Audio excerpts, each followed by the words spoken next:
The skyline of Chicago burned, reflecting in the cold, dark eyes of the most feared man in the city. He had built an untouchable criminal syndicate, but it took exactly 10 seconds to destroy it. And all because he asked a waitress in a cheap diner one simple question. The neon sign outside Arturo's diner flickered with a persistent buzz, casting a harsh red glow over the rain-slicked pavement of Chicago's South Side. Inside, the air was thick with the scent of cheap black coffee, fried onions, and stale despair. Sophia Mancini stood behind the Formica counter, wiping down the surface with rhythmic, practiced motions. She was a woman who blended into the background by design, wrapped in a pale blue uniform that clung to her soft, full curves.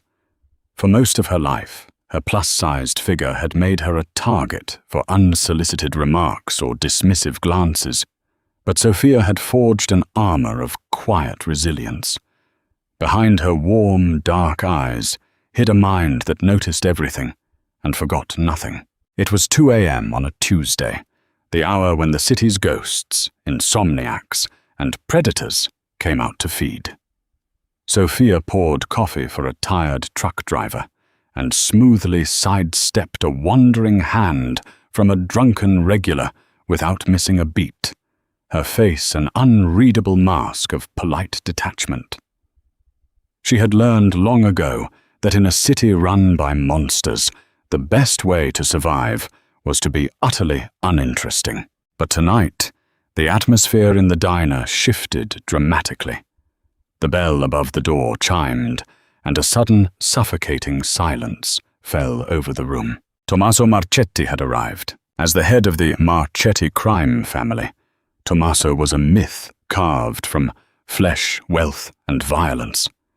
He wore a bespoke charcoal suit that looked entirely out of place in the grease-stained diner. He was a striking man, tall and broad-shouldered, with sharp, aristocratic features and eyes the color of shattered ice. 2 massive enforcers flanked him, their hands resting casually near the bulges under their jackets. The few patrons left in the diner immediately lowered their heads, suddenly fascinated by their cold eggs and lukewarm coffee. Tommaso did not look at the patrons. His gaze swept the room and locked instantly on Sophia. A heavy, dangerous energy radiated from him as he walked toward the counter. He took a seat on one of the cracked vinyl stools, moving with the slow, deliberate grace of an apex predator. Sophia did not flinch. She did not drop her eyes. Her pulse drummed a frantic rhythm against her ribs, but her hands remained perfectly steady as she approached him, pulling a fresh coffee mug from beneath the counter. She knew exactly who he was. Everyone in Chicago knew who he was.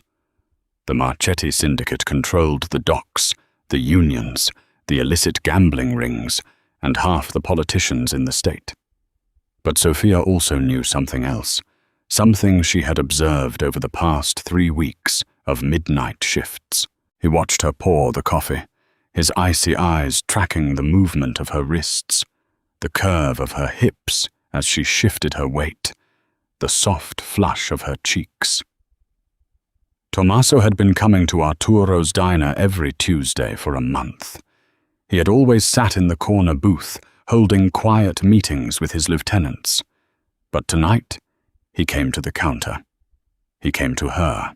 "You have a heavy presence, Sophia," he said, his voice a low, gravelly baritone that seemed to vibrate in the empty space between them. Most women in this city starve themselves to look like glass sculptures, fragile and empty. You look like a woman who could survive a war. It was an intense, unsettling compliment. Sophia placed the coffee pot down. "I just served the food, Mr. Marchetti. What can I get for you tonight?" Tommaso leaned forward, resting his forearms on the counter. His proximity was intoxicating, smelling of expensive cologne, rain, and cold steel. "I don't want food. I want an answer." You have a reputation in this neighborhood, Sophia. They say you are a girl who sees everything but says nothing. A vault of a woman. Sophia gripped the edge of the counter. Her knuckles turned white, but her voice remained perfectly level. People talk to pass the time. It doesn't mean anything. It means something to me, Tommaso replied, his gaze dropping momentarily to the soft swell of her cleavage before meeting her eyes again, unashamed of his hunger. You watched my men tonight. You watched the men who sat in my booth an hour ago. He was referring to his inner circle, his most trusted advisors who had left the diner shortly before Tommaso returned. I asked you a question in my head 1,000 times since I first saw you, Tommaso murmured, the dangerous edge of his tone softening into something dangerously possessive. But tonight, I only have one question that matters. I want you to look around this room, look at me, and tell me the truth. You see the shadows of this city better than anyone. So tell me, Sophia, who is the greatest threat to my life right now? The diner was dead silent. The truck driver had slipped out the back door. The enforcers by the entrance stood like statues. Tommaso stared at her, expecting a frightened whisper, perhaps a pointed finger at a rival street gang, or perhaps a tearful plea for him to leave her alone. Sophia looked at this terrifying, magnificent man. She looked at his emir built on blood and loyalty. She took a slow, deep breath, her full chest rising and falling. Then she delivered the reply that would burn his world to ashes. You are Mr. Marchetti, because you are the only man in this city who doesn't know your entire empire was just sold to Marcus Blackwood. Tommaso froze. The air in the diner seemed to freeze with him. The name Marcus Blackwood was a poison pill. Blackwood was the ruthless, calculating leader of a rival British-American syndicate that had been trying to bleed into Chicago for years. What did you say? Tommaso's voice dropped to a lethal whisper. Sophia did not back down. Her hidden strength, the quiet resilience that had kept her alive on these dark streets, flared to life. She leaned in closer to him. The man who sat beside you an hour ago. Your underboss. When you went out to take a phone call, he didn't drop his napkin by accident. He dropped it so the man in the trench coat passing by could swap it for a ledger. I saw the crest on the man's ring. It was the Blackwood crest. They aren't planning to go to war with you, Tommaso. They already bought your generals. You have no empire left. You just don't know it yet. For a torturous 10 seconds, Tommaso Marchetti simply stared at her. The wrath of a betrayed Mafia king was a terrifying thing to witness. The muscles in his jaw locked, and the icy blue of his eyes darkened into something utterly demonic. But he did not direct that fury at Sophia. Instead, a strange, dark obsession took root in his chest. In a world full of sycophants, liars, and frail socialites, this soft-bodied, beautiful waitress had just looked the devil in the eye and handed him the absolute truth, knowing it could get her killed. Without a word, Tommaso stood up. He reached across the counter. His large, calloused hand wrapping firmly around Sophia's wrist. His grip was an iron vice, inescapable but surprisingly mindful, careful not to bruise her skin. "You're coming with me," he commanded. Sophia's heart leapt into her throat. "I have a shift to finish. I can't just leave." "You don't work here anymore," Tommaso said, pulling her gently but firmly around the counter. "If what you say is true, Arturo's diner is going to be a pile of smoking rubble by morning. Blackwood's men will realize you saw the exchange. They will come back to silence the chubby waitress who sees too much. And I am not going to let a single one of those bastards touch you. Studs. Touch." Before Sophia could protest further, she was ushered out into the freezing Chicago rain. Tommaso's enforcers seamlessly formed a protective wall around them, shielding Sofia from the elements and any unseen snipers as they moved to an armored black SUV idling at the curb. Tommaso shoved her inside and slid in next to her. The door slammed shut, plunging them into the dark, luxurious interior. "Drive," he snapped to the driver. "The Gold Coast safe house. Now!" As the SUV tore through the wet streets, Tommaso pulled out an encrypted phone. He didn't speak, but his fingers moved with rapid, violent intent. Sofia huddled in the corner of the leather seat, wrapping her arms around her plump frame, suddenly acutely aware of how out of her depth she was. She had survived by being invisible, and now she was sitting shoulder to shoulder with Chicago's most dangerous man. Tommaso finished his text messages and threw the phone onto the seat. He turned to her, his massive frame shifting in the darkness. "You are trembling," he noted, his voice dropping its harsh edge. "I just ruined your life," Sofia whispered, looking down at her hands. "You saved my life," Tommaso corrected her, closing the distance between them. He reached out, his knuckles grazing the soft curve of her cheek. A shiver ran down Sofia's spine that had nothing to do with the cold. His touch was an electric shock, deeply intimate and terrifyingly possessive. "I've spent years building the Marchetti family," Tommaso said, his eyes scanning her face in the passing streetlights. "If my underboss has turned, then half my capos are compromised. Marcus Blackwood doesn't make a move unless he knows he has the board cornered. My empire is already gone." "What will you do?" she asked, unable to pull away from the hypnotic intensity of his gaze. "I am going to burn it to the ground," Tommaso stated plainly. "I will slaughter every traitor who ate at my table. I will tear my own syndicate apart, piece by piece, so Marcus Blackwood inherits nothing but ashes and corpses. But first, I needed to secure my most valuable asset."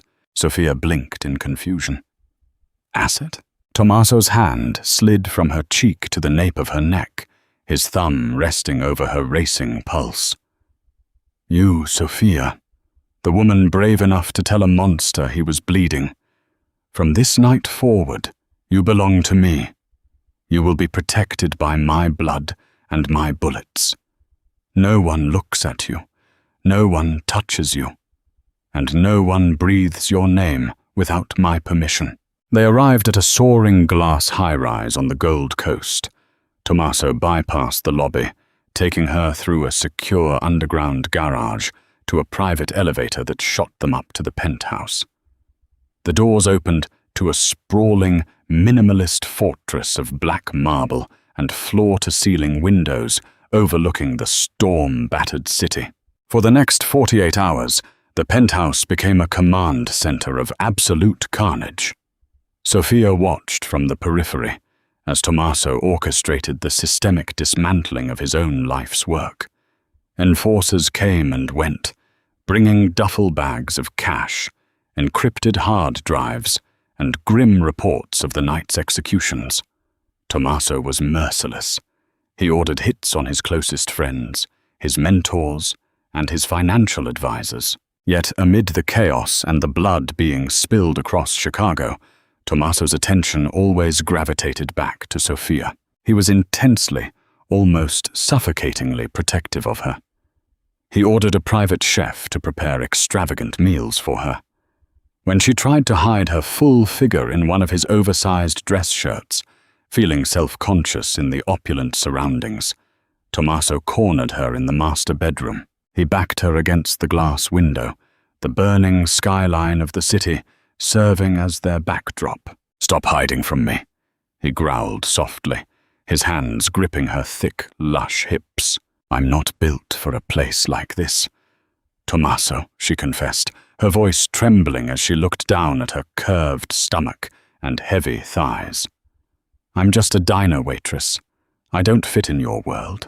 Tommaso's eyes blazed with a fierce, possessive heat. My world is currently dying on the streets down there because it was built on lies. You are the only real thing I have left." He leaned down, pressing his lips against the soft crook of her neck, inhaling her scent like a starving man. He worshipped her body with a reverence she had never known, his large hands tracing every curve, every dip, and every stretch mark as if they were holy relics. He made her feel powerful, beautiful, and fundamentally essential to his survival. But the peace of their high-rise sanctuary was an illusion. Marcus Blackwood was not a man who accepted defeat, even a scorched earth defeat. By the dawn of the third day, the encrypted phone on the glass coffee table buzzed. Tommaso answered it on speaker. "Well played, Marchetti." A crisp, aristocratic British voice echoed through the room. "Marcus Blackwood. But you missed one rat, and unfortunately for you, that rat gave me the security codes to your private elevator." An explosive charge suddenly detonated in the hallway, blowing the penthouse's reinforced steel doors off their hinges. The blast wave tore through the penthouse with the force of a localized hurricane.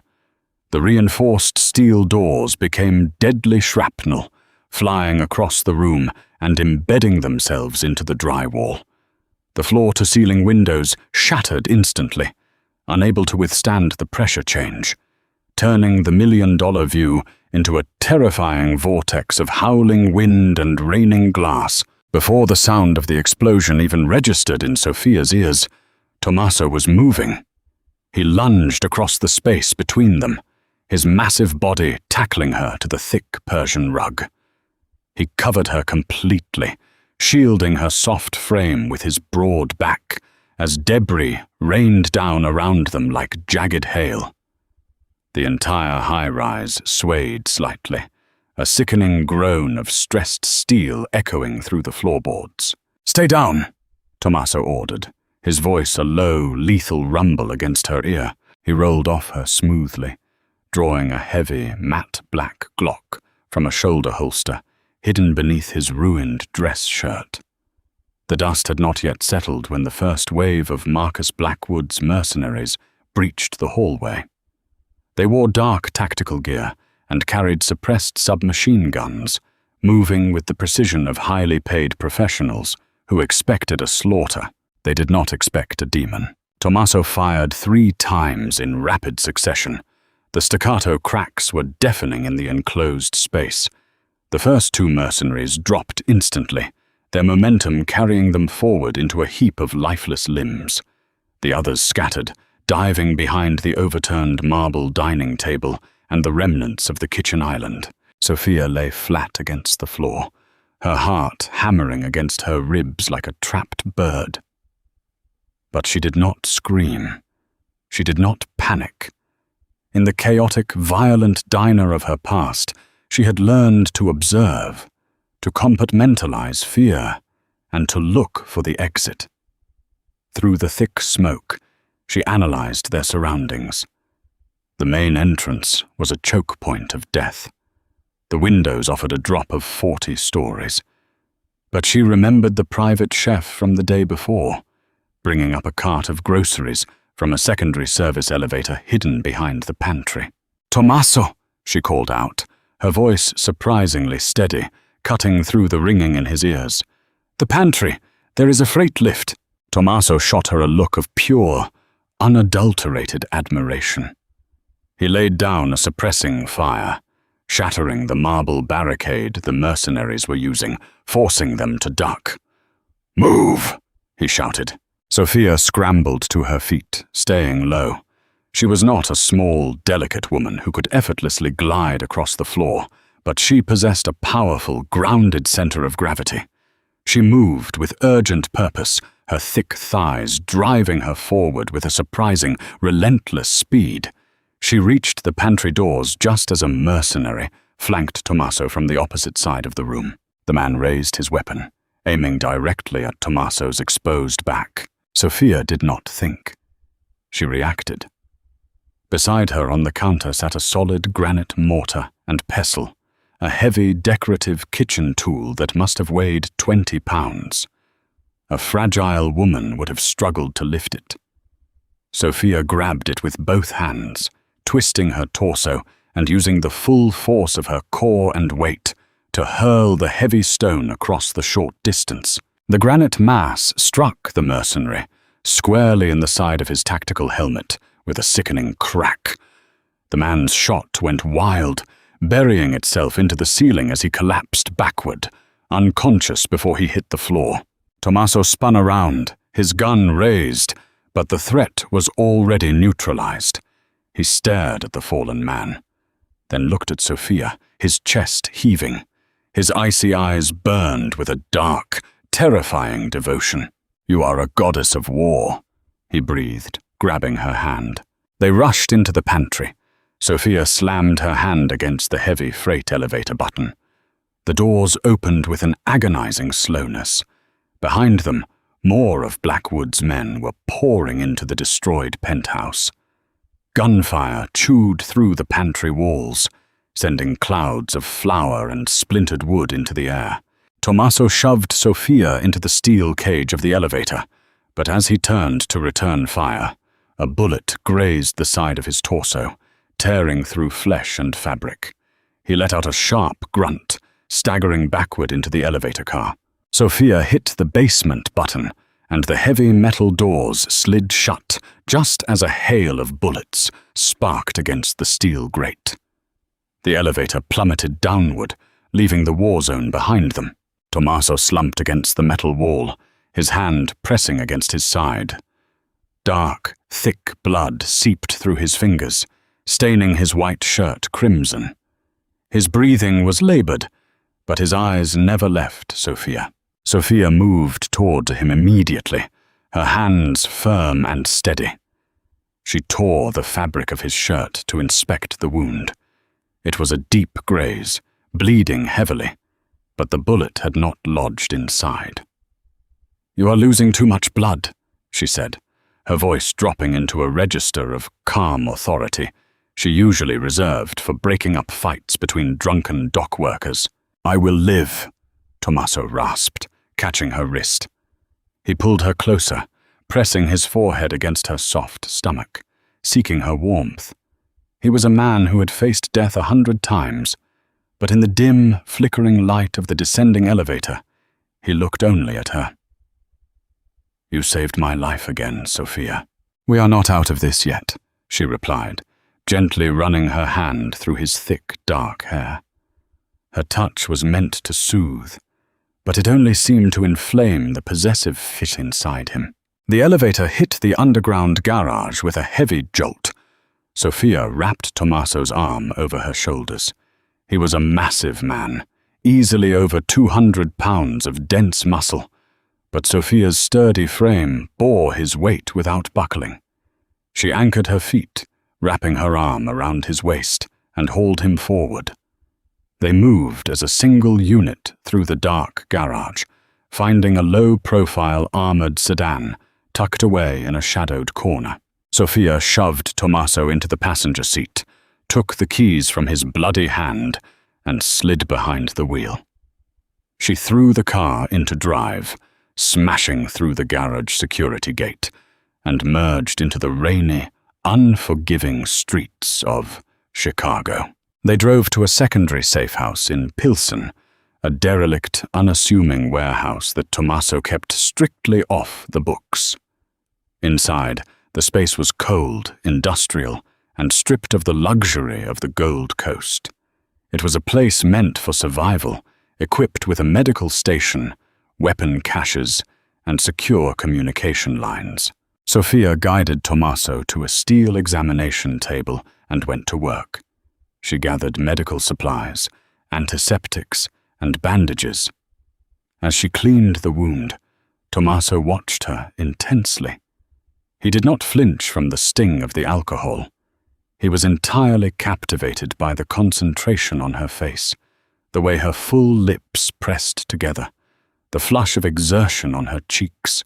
"Most women would be hysterical," he murmured, his gaze dropping to the soft curve of her breasts visible beneath the collar of her borrowed shirt. They would be demanding to go home, screaming about the blood. "I told you, Mr. Marchetti," Sophia said, securing the bandage around his waist with tight, efficient movements. "I am not like most women. I know what this city is. I know what men like you do." He reached out with his uninjured arm, wrapping his large hand around her thick hip, pulling her flush against the side of the table. "No, you are nothing like them. You are real.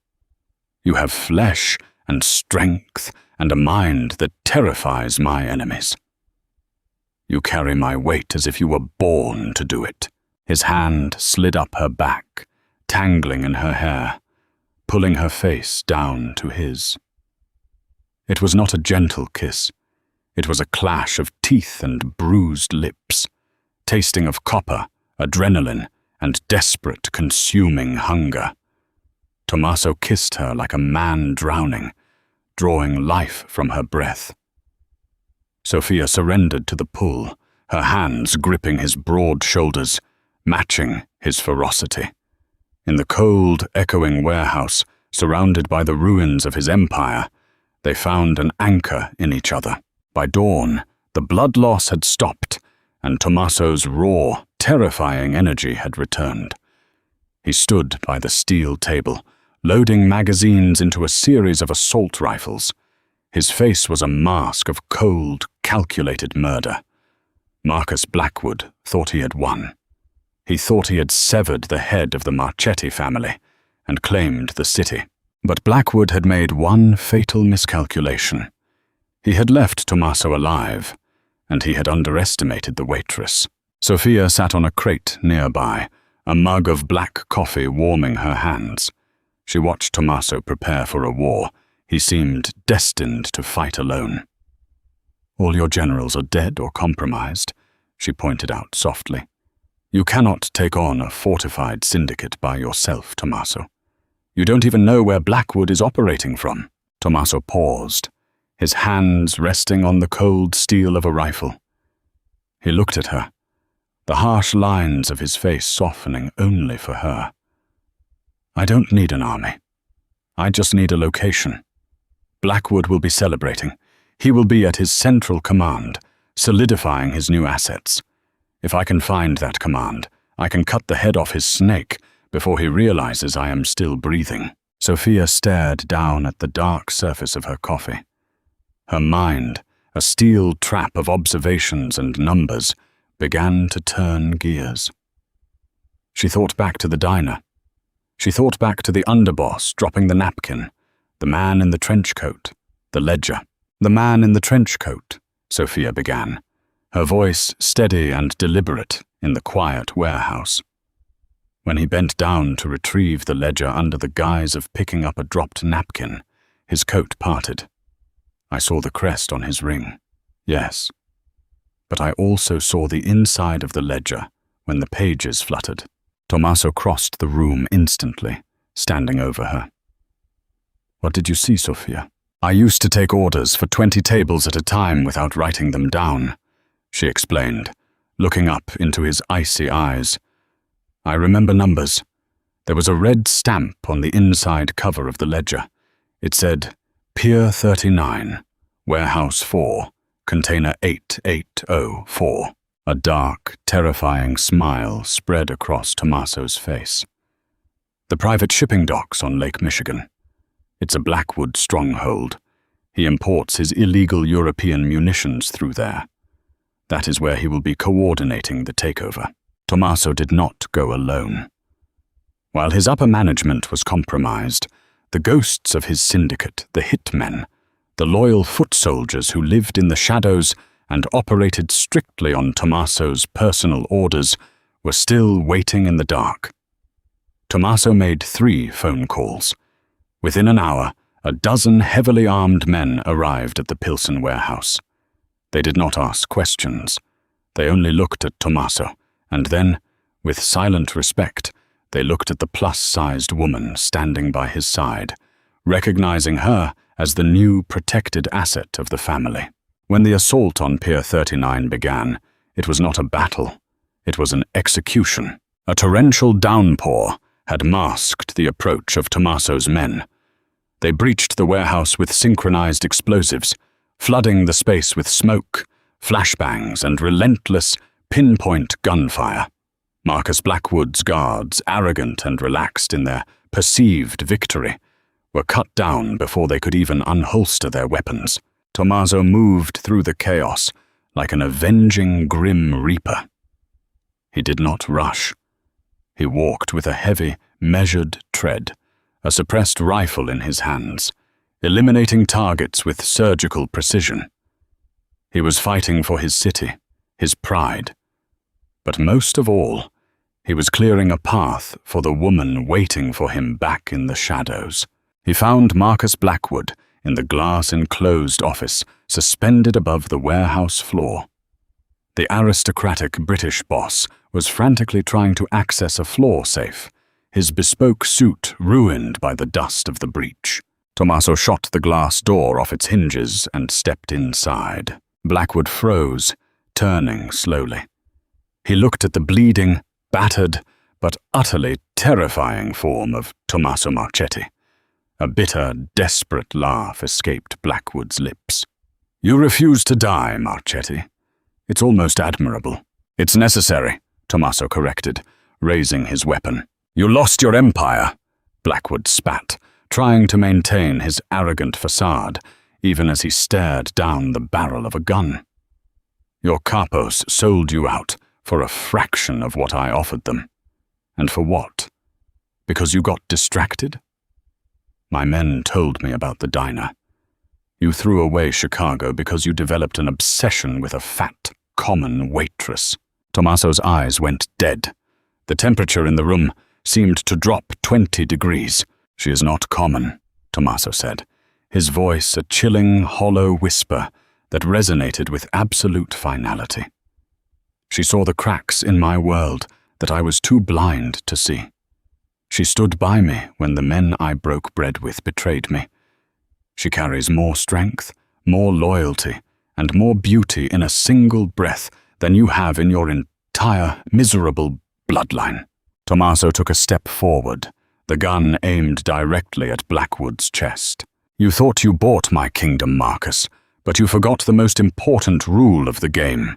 A king is nothing without his queen." Tommaso pulled the trigger. 6 months later, the Chicago skyline glittered against the night sky, peaceful and entirely under new management. The Marchetti family had been purged, rebuilt from the ashes into an impenetrable fortress of loyalty. There were no more traitors. There were no more leaks. The new underground base of operations was a sprawling, ultra-secure estate on the outskirts of the city. Inside the grand study, Tommaso sat behind a massive mahogany desk, reviewing the financial reports of their newly acquired ports. But his attention was not on the papers. His eyes were fixed on the doorway. Sophia walked into the room. She was no longer wearing the pale blue, grease-stained uniform of Arturo's diner. She wore a deep crimson silk dress that hugged her lush curves, tailored specifically to celebrate her full figure. Diamonds rested against her collarbones, but the most dangerous thing about her was the quiet, commanding authority she carried. She was the undisputed queen of the Chicago underworld. 2 massive enforcers flanked the door. As Sophia passed them, they bowed their heads in deep, unwavering respect. She walked over to Tommaso, resting her hands on his broad shoulders. He immediately abandoned the paperwork, pulling her down into his lap. He buried his face in the soft crook of her neck, inhaling her scent, grounding himself in the reality of her presence. "How is the Empire tonight, my love?" she asked softly, running her fingers through his hair. Tommaso looked up at her, his icy eyes burning with that familiar, dark obsession. He traced the curve of her hip, entirely captivated by the woman who had ruined his old life, only to build him a better one. "The Empire is perfect," Tommaso whispered, pressing a kiss to her jaw. "Because it belongs to you."